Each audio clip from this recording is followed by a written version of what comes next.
नमस्कार, आप देख रहे हैं न्यूज वन इंडिया। मैं हूं आपके साथ कीर्ति बिंदल और बुलेटिन का आगाज बड़ी खबर के साथ कर रहे हैं। ज्ञानवापी मामले पर इलाहाबाद हाईकोर्ट में सुनवाई। प्रयागराज से बड़ी खबर, एएसआई से ज्ञानवापी परिसर का सर्वेक्षण कराए जाने को लेकर के सुनवाई। जस्टिस प्रकाश पाडिया की सिंगल बेंच में मामले पर सुनवाई जारी है। एएसआई ने ज्ञानवापी के सर्वेक्षण के लिए हलफनामा दाखिल किया। हिंदू पक्ष की ओर से सुप्रीम कोर्ट के वरिष्ठ वकील सीएस वैद्यनाथन पैरवी कर रहे हैं। अयोध्या विवाद में हिंदू पक्ष की पैरवी कर जीत दिला चुके हैं सीएस वैद्यनाथन। तो निचली अदालत के फैसले पर इलाहाबाद हाईकोर्ट ने 30 नवंबर तक रोक लगाई थी।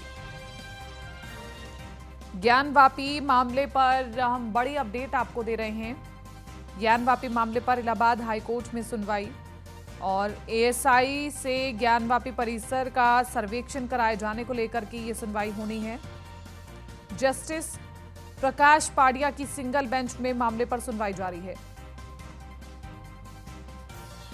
बड़ी खबर हम आपको बता रहे हैं, एएसआई ने ज्ञानवापी के सर्वेक्षण के लिए हलफनामा दाखिल किया था।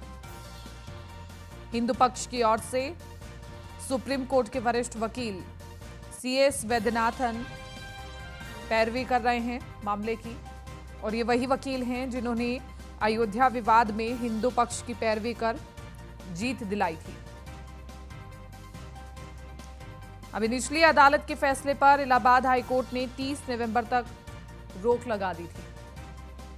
बहरहाल आज सभी की नजरें इलाहाबाद हाईकोर्ट पर बनी हुई हैं कि आगे भविष्य में ज्ञानवापी मामले पर ज्ञानवापी परिसर का सर्वेक्षण कराए जाने की अनुमति मिलेगी या फिर नहीं। तो जस्टिस प्रकाश पाडिया की सिंगल बेंच में मामले पर सुनवाई जारी है और कुछ ही देर में शायद पिक्चर थोड़ी क्लियर हो जाएगी और ये साफ हो जाएगा कि ज्ञानवापी परिसर का सर्वेक्षण कराए जाने की अनुमति मिलेगी या नहीं मिलेगी, क्योंकि पिछली बार हिंदू पक्ष को झटका लगा था और उसके बाद उस फैसले को चुनौती दी गई थी।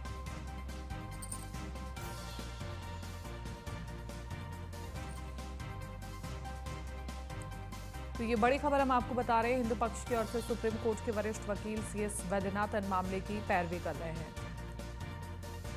हिंदू धर्म की एक आस्था ज्ञानवापी परिसर से जुड़ी हुई है और इसी के साथ साथ अल्पसंख्यक समाज की भी भावना इस परिसर से जुड़ी हुई है और ये दो धर्मों के बीच में एक बहुत महत्वपूर्ण फैसला होना है, सत्य पर फैसला होना है। तो इसलिए संतोष करना होगा उस धर्म के लोगों को जिनके पक्ष में फैसला नहीं आएगा।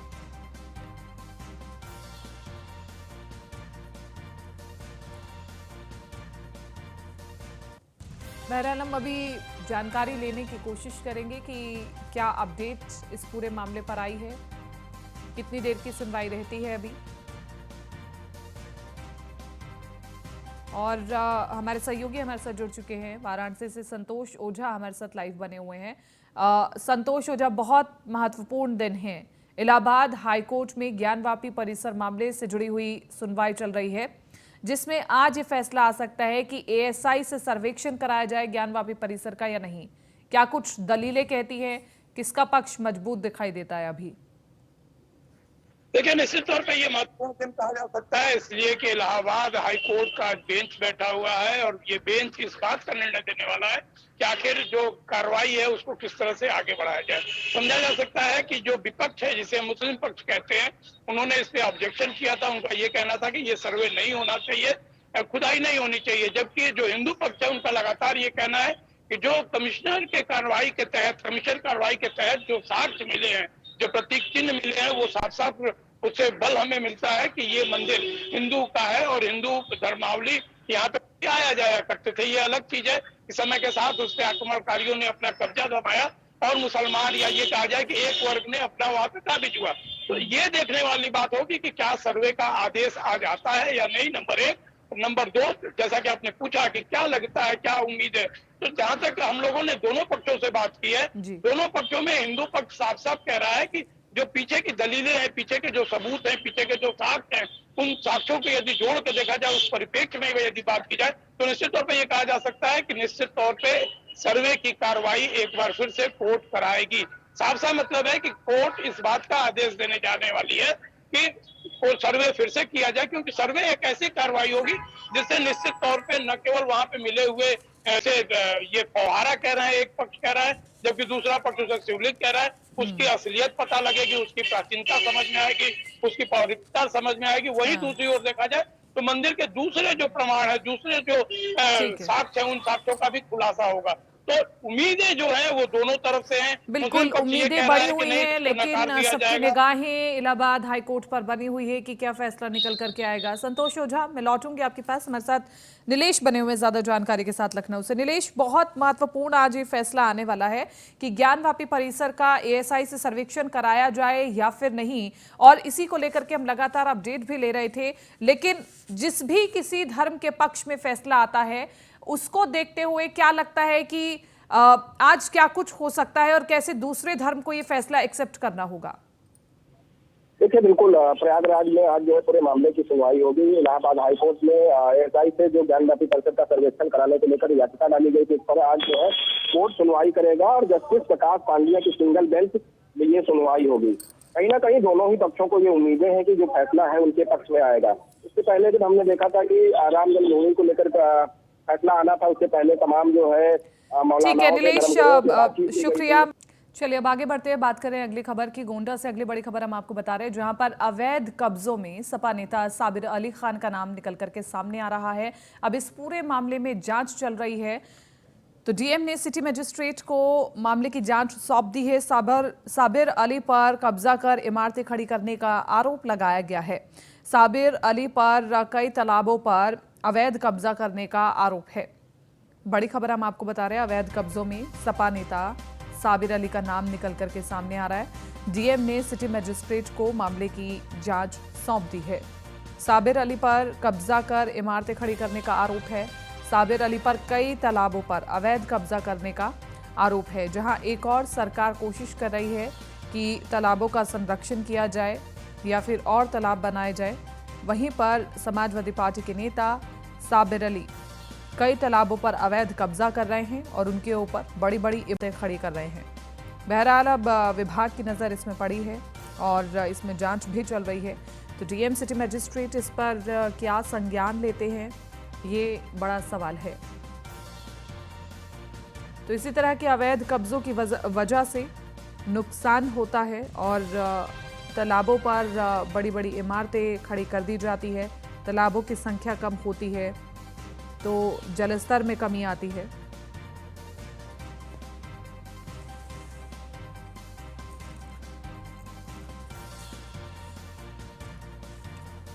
तो बड़ी खबर हम आपको बता रहे हैं, जहां पर समाजवादी पार्टी के नेता साबिर अली का नाम निकल करके सामने आ रहा है।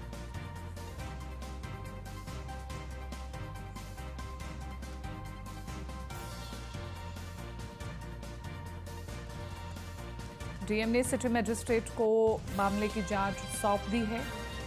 डीएम ने सिटी मजिस्ट्रेट को मामले की जांच सौंप करके अब आगे क्या कुछ निष्कर्ष निकल करके आएगा, देखना होगा क्या कार्रवाई की जाती है।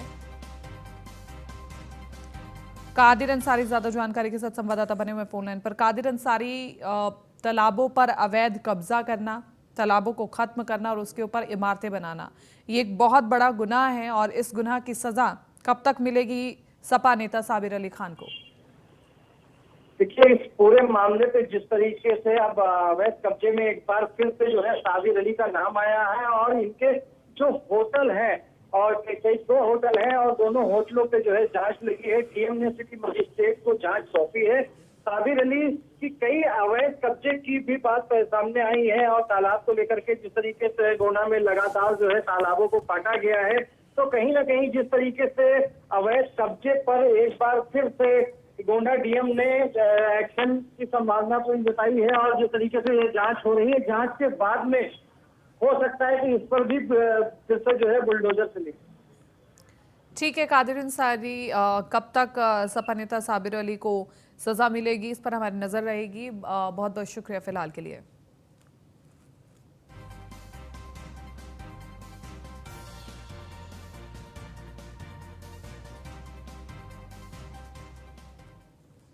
मैनपुरी उपचुनाव को लेकर के दिल्ली से केंद्रीय मंत्री कौशल किशोर ने न्यूज़ वन इंडिया से खास बातचीत की है। इस बातचीत में उन्होंने कहा है कि समाजवादी पार्टी परिवारवाद का उदाहरण दे रही है, लेकिन अगर बीजेपी उम्मीदवार को यहां से खड़ा करती है तो वो सोच समझ कर ही फैसला लेगी। क्या कुछ उन्होंने न्यूज़ वन इंडिया से और कहा है, आपको सुनवाते हैं। बातचीत करने के लिए केंद्रीय राज्य मंत्री कौशल किशोर जी हैं। सर, उपचुनावों की बात करें, खासतौर पे मैनपुरी की बात करें या रामपुर की बात करें, मैनपुरी में भारतीय जनता पार्टी की किस तरीके से तैयारी है, क्योंकि समाजवादी पार्टी की ओर से डिंपल यादव के नाम पर मुहर लगा दी गई है। हमारी पार्टी सेवा ही संगठन के तहत लगातार काम करती है और पार्टी जल्दी ही वहाँ पर भी कैंडिडेट घोषित करेगी। सोच समझ करके निर्णय पार्टी लेगी निश्चित तरीके से। लेकिन अखिलेश जी ने जो अपनी पत्नी को डिंपल जी को कैंडिडेट बना दिया, इससे समाजवादी पार्टी में ही लोग आहित हैं, क्योंकि उन्हीं के परिवार में कई लोग जो सांसद रह चुके लोकसभा के, और वो ये सोच करके बैठे थे कि शायद मुझे कैंडिडेट डिक्लेयर किया जाएगा, लेकिन उनको डिक्लेयर करने का काम नहीं किया गया, बनाया नहीं गया।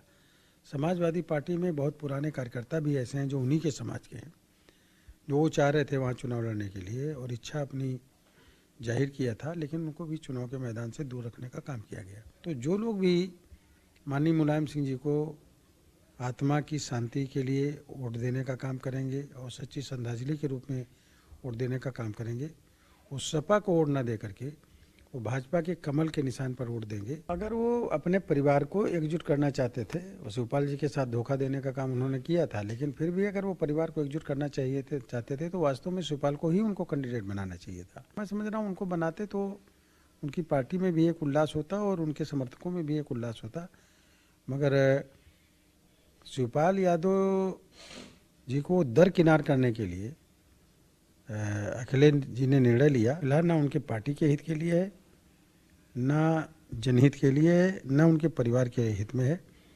बाकी चुनाव जीतना हारना एक अलग बात है। सर, अब सवाल बड़ा खड़ा होता है कि अब भारतीय जनता पार्टी की ओर से कौन, और कहीं ना कहीं चर्चा चल रही है अपर्णा यादव की, और कयासों के बाजार इसलिए भी तेज हो गए हैं क्योंकि हाल ही में उन्होंने प्रदेश अध्यक्ष से मुलाकात भी की है। अब पार्टी ही तय करेगी इसको। हमारा संगठन निर्णय जो लेता है उसी को हम सब लोग मानते हैं। पार्टी सोच समझ करके जो निर्णय लेगी, जिस प्रत्याशी को मैदान में उतारेगी, हम सब लोग उन्हीं के लिए लगेंगे। और मैं समझ रहा हूँ कि जीत वहाँ पर बीजेपी की ही होगी। कहा जाता है कि रामपुर समाजवादी पार्टी का गढ़ रहा है, सेंध लगा पाएगी बीजेपी अब की बार? देखिए, जो बेहतर बातचीत पसंद करते हैं, जो बदतमीजी को नकारते हैं, जो बदतमीजी के खिलाफ वोट देंगे, जो असंसदीय भाषा का उपयोग करने के खिलाफ लोग वोट देंगे, वो भाजपा को वोट देंगे। क्योंकि ये निर्णय जो हुआ है कोर्ट का, ये असंसदीय भाषा यूज करने के खिलाफ कोर्ट ने निर्णय लिया है, और जिसमें जो है उनकी सदस्यता आजम खान जी की गई है। तो मैं समझ रहा हूँ कि वहाँ के जो मर्यादित लोग मतदाता हैं, निश्चित तरीके से वोट बीजेपी को करेंगे और बीजेपी वहाँ उस सीट को जीतेगी। धन्यवाद सर। तो ये थे हमारे साथ केंद्रीय राज्य मंत्री कौशल किशोर जी, जिनका साफ तौर पे कहना है कि रामपुर की जनता मर्यादित है और निश्चित तौर पे वो भारतीय जनता पार्टी को वोट करने जा रही है। वीडियो हिमांशु के साथ पीयूष तिवारी, नई दिल्ली। फिलहाल इस बुलेटिन में मेरे साथ इतना ही। दीजिए इजाजत, नमस्कार।